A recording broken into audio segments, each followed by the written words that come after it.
If you're somebody who struggles with doubt, I know how much it can suck. But the good news is it means that you care. So I'm going to tell you guys 3 ways to get over your doubt. And these are all things that I have done personally to help myself. There have been many times in my life that I've struggled with doubt, and this podcast being one of them.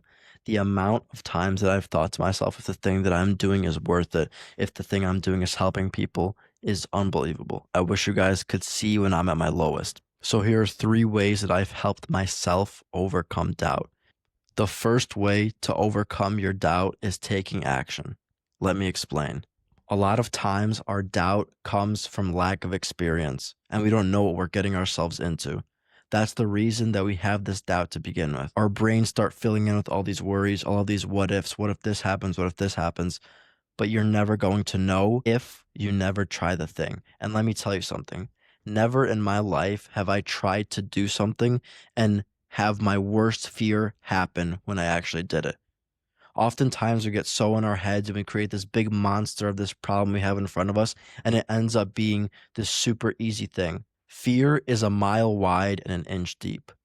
It is something that you look at and you're scared. You think to yourself, oh my God, how am I ever going to conquer that? But then you just dip your toe in, you dip your foot in, and you realize, oh my God, I'm already at the bottom. That's it. You got to step in. You got to do the thing. And I know easier said than done, but this is something you can train. This is a muscle. When you can constantly do uncomfortable things, it becomes easier for you, and that's when you build your confidence.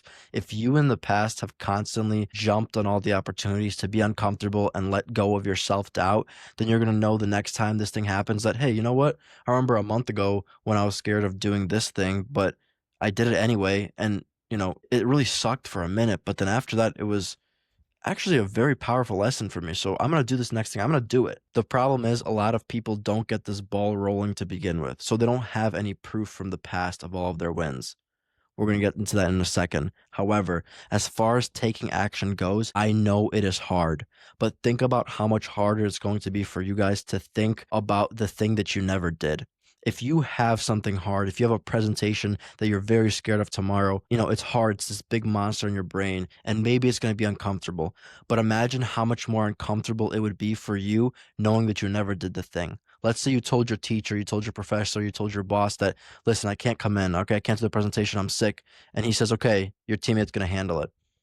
Guess what? In 5 minutes, that presentation is over, and you've just missed out on an experience that could have helped you a lot. And it's not the experience of doing the presentation, it's the experience of doing the hard thing. You can have a good mindset about something, but if you've never experienced it, you're not going to have to put it to the test.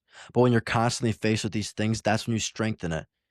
If you guys are familiar with the term anti-fragility, it's something that gets stronger as more things happen to it, right? So if something's fragile, right? Let's say I'm a fragile person, somebody hurts my feelings, I break, all right? But if I'm anti-fragile and somebody hurts my feelings, I get stronger from it. And I'm not saying I'm not saying go around hurting other people's feelings, but I'm saying that you want to be anti-fragile from a mindset point of view. That's what I talk about on this podcast all the time. But the only way to be anti-fragile is taking these little fragments of small opportunities of where you're uncomfortable and applying it in your life. If you constantly miss out on these small windows, they're like, guy, my boss told me tomorrow I can take the presentation if I want to. And I really don't, because I know, I stutter a little bit when I have my presentations and I get nervous. But you know what? Maybe this is an opportunity. Maybe this isn't such a bad thing. Those are the times you get stronger, whether they're right in front of you or they're a little bit on the side and you get offered something. That is a time for you guys to pounce on these opportunities. Going back to proof, like we were talking about, there's 2 ends of the spectrum, right? There's one person that I talked about on the good end where they have a lot of good experiences to look back on. They say to themselves, yeah, I remember I did the presentation a month ago and it went, it was hard, but I did it and I felt so much better. So I'm going to do it. But then there's also the other end. There's a person that says to themselves, oh my God, I remember in the past when I had to do a presentation, I remember faking being sick and telling my boss I can't do it. And now I have to do it again. Like, what am I going to do? The thing is, the cycle has to end at some point. And I want you guys to end it as soon as you can. Whenever you're given an opportunity, whenever you find an opportunity, you have to make sure you take it and you execute on it. If you want to get better at taking action, think about how it could benefit you. It doesn't matter what the shareholders of the company are going to think about your presentation, but think about what you're going to think when you're done presenting. You're going to say to yourself, oh my God, I did that. It was really hard, but I actually did the thing. followed through on my promise. That's the first time it's ever happened. And from there, it's a snowball effect. It's uncomfortable every single time. It doesn't get easier. When you're given uncomfortable opportunities, it's not like saying yes becomes this easy thing that is extremely shiny and it's right in your face. No, it's just that you're more properly equipped and you have the proof from your past of the times that you've done that thing. And speaking about proof, that is the second way that you can get over your doubt is remembering the proof, remembering the thing that you have done. Now, taking action is a prerequisite to this, right? Which means you can't constantly have proof if you've never taken action in your life. So first build up the proof. But then once you get this proof, realize how it could help you in the future. I've done this thing before. So I'm given the same opportunity. I can do it again, right? This summer, I'm currently working as a door-to-door salesman, right?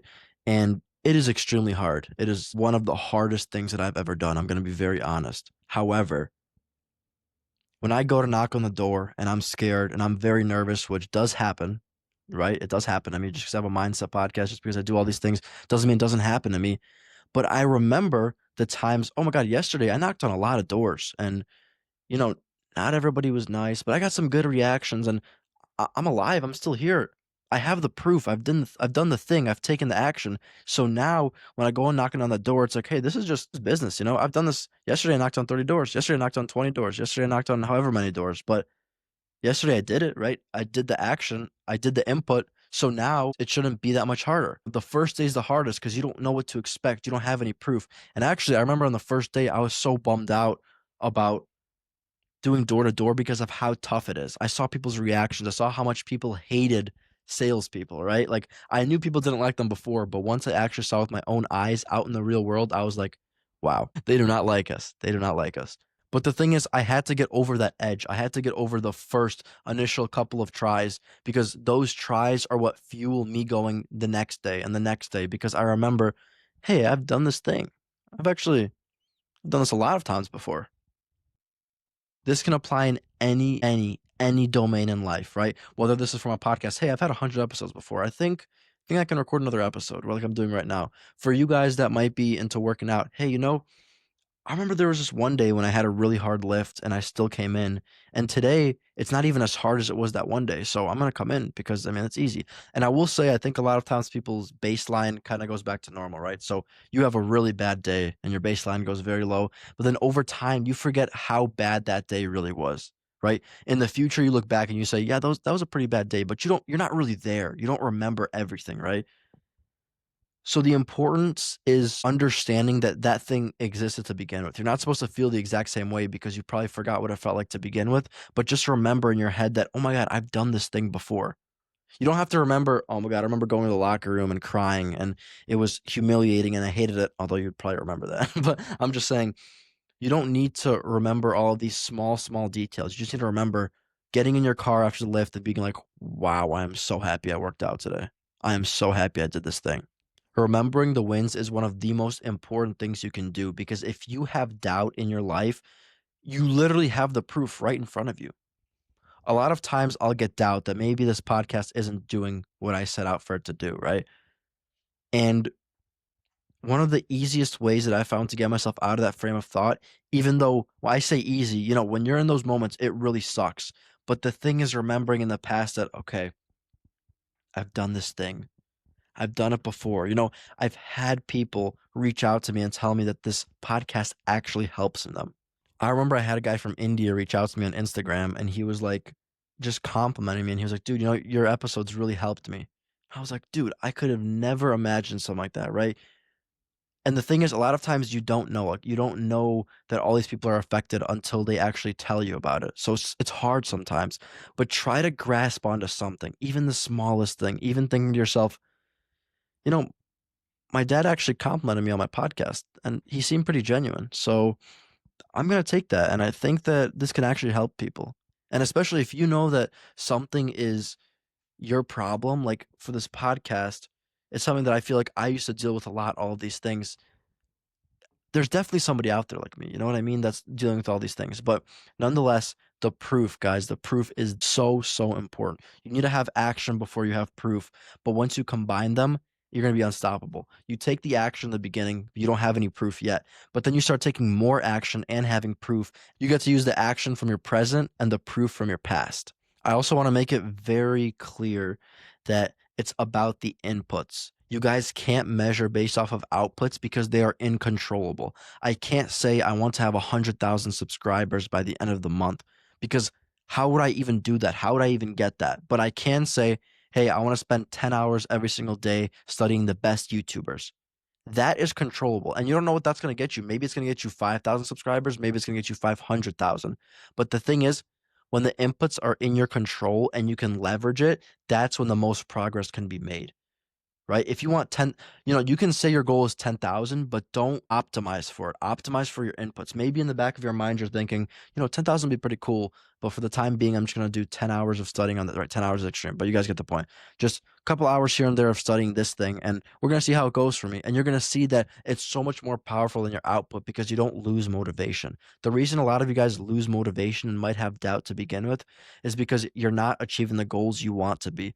But oftentimes, you're not achieving the goals you want to be because you're not measuring for the right things. You don't want to be aiming high as an output. You don't want to say, I want this thing. I want this Lamborghini. You should be saying, I want to spend 10 hours doing this. Or instead of, I want to lose 15 pounds by the end of the month, you can say, I want to hit the treadmill 2 times a day and do this thing every single day, right? Measure for those because that's where the progress can really happen. When you say, I want to lose 15 pounds, what does that even mean?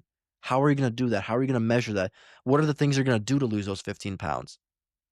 And once you figure out those things you're going to do, those are your inputs. So optimize for those instead. That's actually a trick for consistency, but that's another episode, guys. So, yeah. The third and final way to eliminate your doubt is having people around you that believe in you. And I know this is cliche. Everybody talks about it. Yeah, have good people around you. Have all this. I understand. But I want to tell you, so I've had Anthony Miney on my podcast before. He's my mentor. He's amazing. He's one of the best guys I know. He's so smart. He is such a good person to talk to. I am lucky enough to have contact with him, right? I wish I can tell you guys the amount of times I've written him paragraphs where I'm freaking out, where I'm thinking to myself, do this podcast thing. What am I doing? I'm just wasting my time. Nothing's working. This isn't going the right way. I can't do this. It's a mess. And I talk to him and he calms me down. He's like, dude, he reminds me of the small things. He's like, focus on what you can control. You're doing great. You just gotta keep going, man. I know it sucks, but you gotta dig yourself out. There's the lows and there's the highs. And right now you might not be in the best place, but it's only there to get you to your best place. And I don't know what I would do without him. I'm gonna be so honest. I don't know if I would still have this podcast. I don't know how many of the things that I do outside of this podcast that I would still be doing if it wasn't for him. And it's important to have good people around you, but it's more important to have people that really understand you, right? You want to, as hard as it is, and something that I'm trying to get better at, is letting people more into my world, how I think, why I do things, right?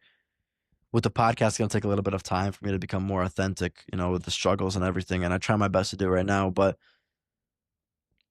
once people can understand you, they can understand how to help. If somebody doesn't see you as, if you don't tell somebody that you're working hard towards this thing and all of these things that you're aspiring to be, then they're going to treat you like the person that they think you are in their brain, if that makes sense. So if somebody thinks, oh yeah, he's just a lazy guy, he sits on the couch, but in reality you're like, hey, you know what? I want to change and I want to start lifting.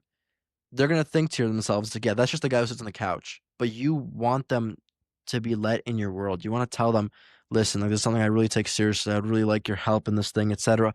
You want a support network. And it's so much, I feel like it's so cliche to hear. It's like, yeah, everybody knows, yes, I get it. I want good people around me, just like in every avenue in life, right? But the thing is, from my experience, guys, especially with this podcast,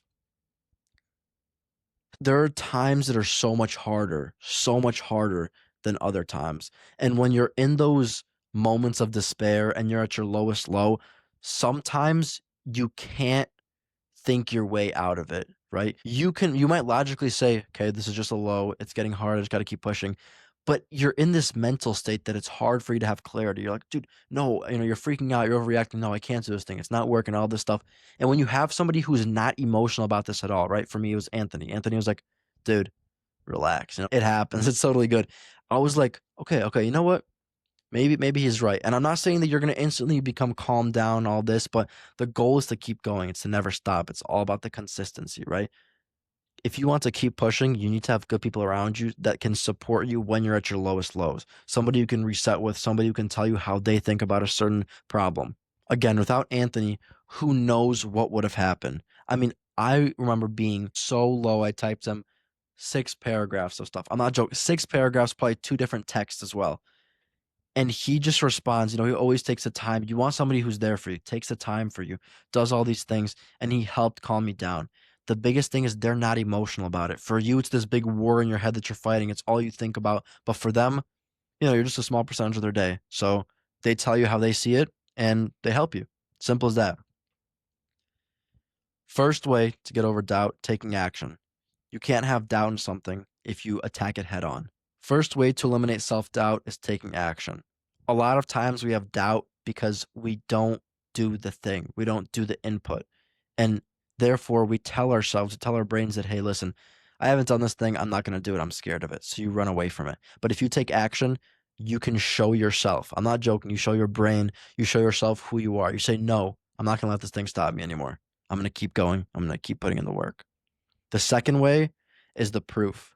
Once you've done this thing, you say to yourself when you're having the same problem, I remember I did it in the past. And guess what? This time it's going to suck. It's going to be hard, but I'm going to attack it. I'm going to go right for its throat. I don't care what's in front of me. I've done this thing before and I'm going to do it again. And the third and final way is having people around you that support you, that know you, and that can help you because they know you. They know how you think. They know what you like to do, and they know that they are not emotional about it, and they are going to help make sure you see the light at the end of the tunnel. The support network is the gift wrap. It's the thing that makes sure you stay in this box. Don't unwrap it, and make sure you find good wrapping paper. Because if you don't, everything's going to fall apart. It's hard to do things by yourself, maybe even impossible. Don't be the person that thinks they can take on the whole world by themselves. This is a team sport. Everything is. People are the secret. I love you guys, and I'll see you next Tuesday. Peace.